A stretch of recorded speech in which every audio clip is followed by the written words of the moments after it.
Sorry कहने के लिए एक ही वर्ड बार बार कहा जाता है कि आई एम रियली सॉरी, तो वो बहुत पुराना हो गया, अब इसको चेंज किया जाता है। डिफरेंट वर्ड के साथ आप सॉरी कैसे बोल सकते हैं और कौन से वर्ड डिफरेंटली यूज़ किए जा सकते हैं, now will learn in this video. First of all, excuse करने के लिए या माफ़ी मांगने के लिए हम जो सेंटेंस यूज़ कर सकते हैं वो है oh excuse me, I was not aware of that. इसका मीन्स ये है कि जब आप कोई काम करते हैं जिसके बारे में आपको ख़बर ना हो और आपसे बाय मिस्टेक वो काम हो जाता है, तो आप इंग्लिश में कहेंगे आई was not aware of that, means मुझे इसके बारे में ख़बर नहीं थी। Next, pardon me, I didn't mean that. Pardon me, I didn't mean that. आपने किसी से ऐसी बात कह दी है जो नेक्स्ट पर्सन आपसे तवक्को नहीं कर रहा, एक्सपेक्ट नहीं कर रहा, तो इस सूरत में जो सेंटेंस इंग्लिश में बोला जाएगा वो ये होगा कि मुझे माफ़ कर दे, मेरा ये मतलब नहीं था जैसा आपने समझा है। So in English you will say pardon me, I didn't mean that. Then next है, जब आप किसी बात पर शर्मिंदा हो या किसी को आपने कोई जहमत दे दी हो और आप उस पर अब एक्सक्यूज़ करना चाह रहे हो, माफ़ी मांगना चाह रहे हो, तो उसके लिए आप कहेंगे I do apologise for the inconvenience. I do apologise for the inconvenience. Inconvenience mean होता है जैसे आप किसी को जहमत दें या तकलीफ़ दें या किसी के लिए कोई ऐसी हालात पैदा करें जो उसके लिए आसान ना हो, तो उसको इंग्लिश में कहा जाता है इनकन्वीनियंस। इसी तरह जो वर्ड एक्सक्यूज़ मी है, एक्सक्यूज़ मी का मीन होता है मुझे माफ़ करें। जैसे मुँह से एक्सक्यूज़ मी बोला जाता है तो पीपल थिंक इट, तो एक्सक्यूज़ मी मीन होता है किसी को बुलाना, लेकिन एक्चुअली में इसकी जो मीनिंग एक्सक्यूज़ मी के इट मीन्स इज़ किसी से कहना है कि माफ़ कीजिएगा, मेरी बात सुने। लाइकवाइज आप किसी से माफ़ी की डायरेक्ट ऐसे किसी बात पर मानना चाह रहे हैं तो आप सिंपल वर्ड्स में ये भी कह सकते हैं I am extremely sorry. What is I am extremely sorry. Then अगर आप किसी को ये कहना चाहते हैं कि मेरी गलती है तो मेहरबानी करके इसको माफ़ कर दें, या आप अपनी गलती की तलाफ़ी करना चाहते हैं, आप इस बात को अग्री करते हैं कि आपसे मिस्टेक हुई है, तो आप कहेंगे please condone my fault.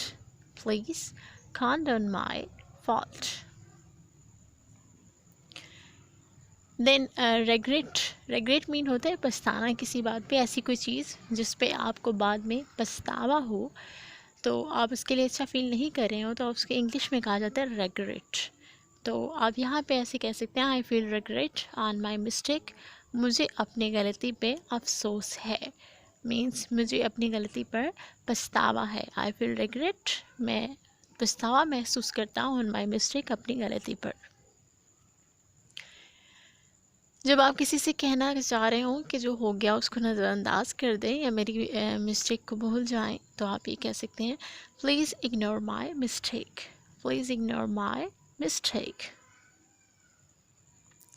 Then आप अपनी हरकत पे शर्मिंदा हैं या आप उस पर नादम हैं, तो आप इंग्लिश में कह सकते हैं I M ashamed, please forget it. I am ashamed, please forget it. इसका मीन ये है कि मैं शर्मिंदा हूँ, मेहरबानी करके इसको भूल जाएं। फॉरगेट मीन होता है भूल जाना। देन जब आप बताना चाह रहे हैं कि अभी मुझे अपनी गलती का एहसास हो गया है और नेक्स्ट टाइम ये नहीं होगा, तो in English you can say now I have realised my fault. Now I have realised my fault.